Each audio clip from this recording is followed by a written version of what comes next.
and they're away for the big one. And this is the start of the Duke of York's race.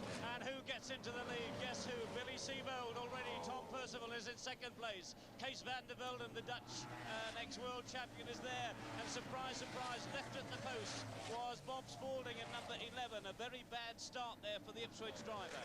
So they've gone past us, but they're in the lead. Boat number 7, glistening in the sunlight. Boat's now topping 100 miles an hour. Billy Seabold, as you heard Graham Miller say, out for the hat trick. The question is, can he do it? He's already down there at the far end of the course. He's lapped this course in practice at 98 miles an hour, an incredible speed.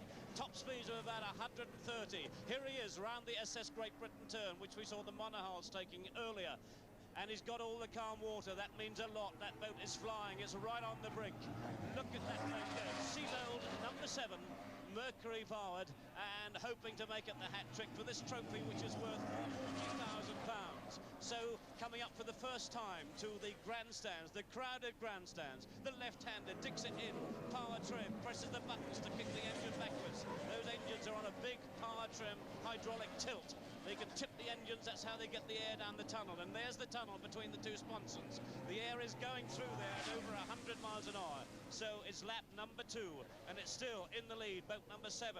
In second place is Tom Percival. In third place is boat number 4, which is the Dutch champion, Kees van der Velden. In fourth place is boat number 1, Renato Molinari from Italy. In fifth place, and working his way up the field, is Bob Spalding, the Ipswich driver. The lap time for Billy Seabold on the first lap was 1 minute 18 seconds. 1 minute 18 seconds, that's a speed of 82.99 miles an hour. So lapping just under, marginally under 83 miles an hour. So those boats are well in excess of 100, possibly 120 miles an hour on the straight. And this is the man in the lead, boat number 7, Billy Seabold, driving a boat which he designed and built himself. It's a Seabold boat. Coming up to the grandstand, they're packed to capacity for the third lap. Comes from St. Louis, Missouri, boat number 7, Mercury powered in a Seabold hull, and what a big gap. He has got this race sewn up, but congratulations to Tom Percival.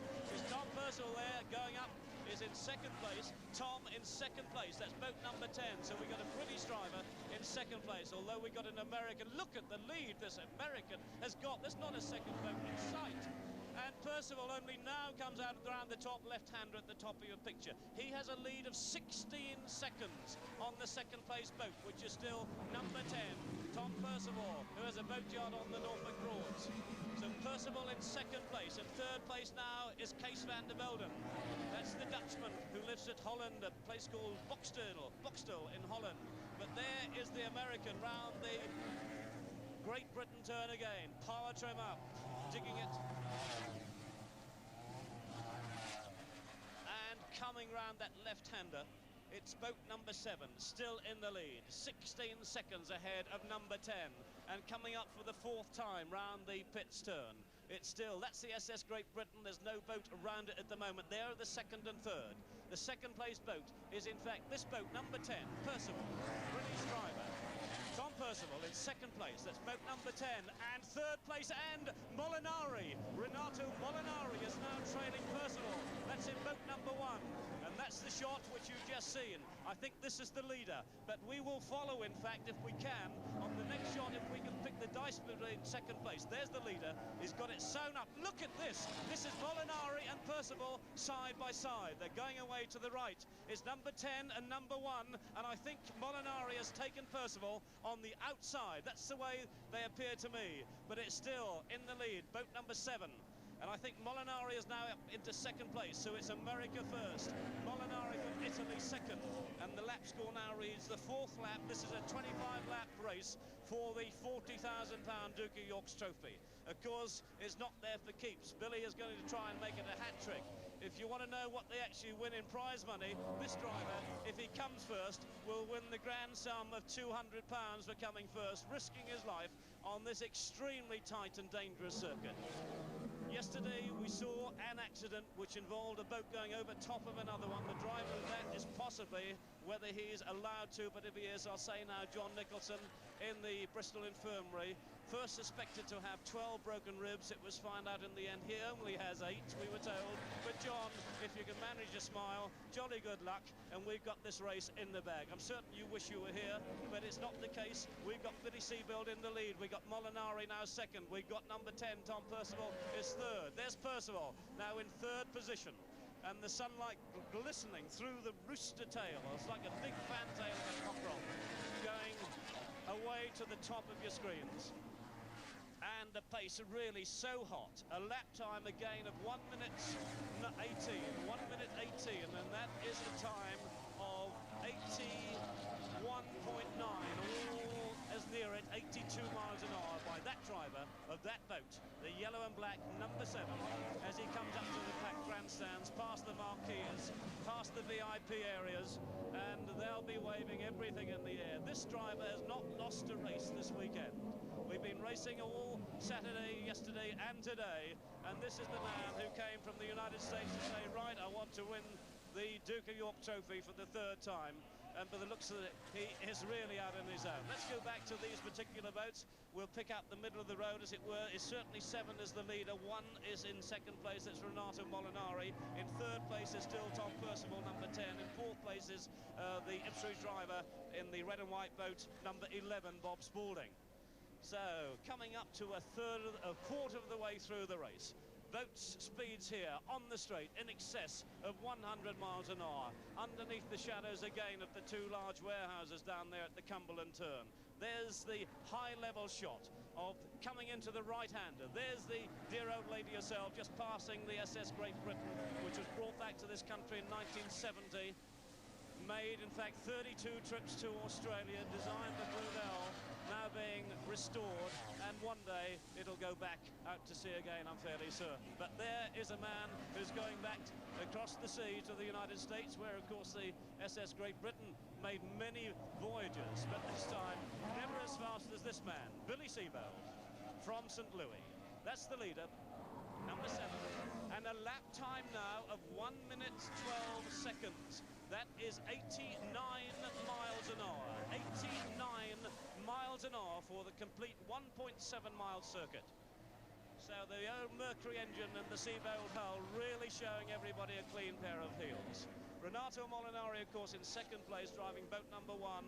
Well, he is an ex-world champion. He designs and builds boats. He has a boatyard on Lake Como in Italy. There is, in fact, I can't just read the number of that boat going away into the sunlight, but what a superb day's racing we've had, and what a superb climax this is, and certainly should be. We have, in fact, still have 19 more laps to go. And a lot of people, a lot of things can happen. The actual running order is, well, at the start of this race, those people were, in fact, the competitors. Renato Molinari driving boat number 1, as you'll see from Italy. Tony Williams from Great Britain. Kees van der Velden there in boat number 4. Number 6, young Alf Bullen. Number 7, Billy Seabuild, and that's the boat who, of course, is in the lead, as you see from the USA. And then right down the bottom of your list from France, Francois Salabert, who is also in the running for the Cannon points total. In the middle there, of course, you've got Percival, Spaulding, Gregory, and at the bottom there, John Knights from Oulton Broad. That's the lineup for this particular race, but of course the man to watch is that man there. He is giving everybody a clean pair of heels. It's boat number 7, Billy Seabuild, really just showing, well, Bristolians, and if you've just joined us late, we reckon we've got, I think I haven't heard an official estimate, certainly there was 100,000 people watching this race last year, and by the looks of things, there is not a spare vantage point round this 1 mile, 0.7-mile circuit. Everybody is jam-packed in watching the thrill, and not the spills. We hope we've had the one spill earlier in the previous race. Spills at this speed are very, very nasty. But I don't think that's going to happen. That man is so experienced. But he had problems this morning in the Cannon race. He had a long lead, and then he began to suffer a wee bit when the race was at its three-quarter stage, and had the race gone on much longer, we might have seen Spaulding overhaul him. We had 4 boats together. but I think Billy is away. This is lap number 9. There is a lot of laps to go, a lot of laps to do at that average speed of 1 minute and 12 seconds for the course, which was 90, just under 90 miles an hour, 89 miles an hour. So Bob Spaulding going into the pits past the crowded grandstand, the only man I think today possibly to have given Seabold a good run for his money. So it upset things a wee bit. It pushes everybody else one place further, but it's still number 7 in the lead. There he is. A cracking performance, the old tail flipping in the air from the spray, and again round the right-hander past her ladyship, looks down and says, right, there's Seabold. I'm getting a bit it's getting monotonous as far as I'm concerned over these last 48 hours. You've always been out in the lead, but that's the reason this man came to Bristol. So here we are in the heart of Bristol, in the Bristol Docks, a floating harbour built by Brunel, with Billy Seabold having come from St. Louis in the United States of America.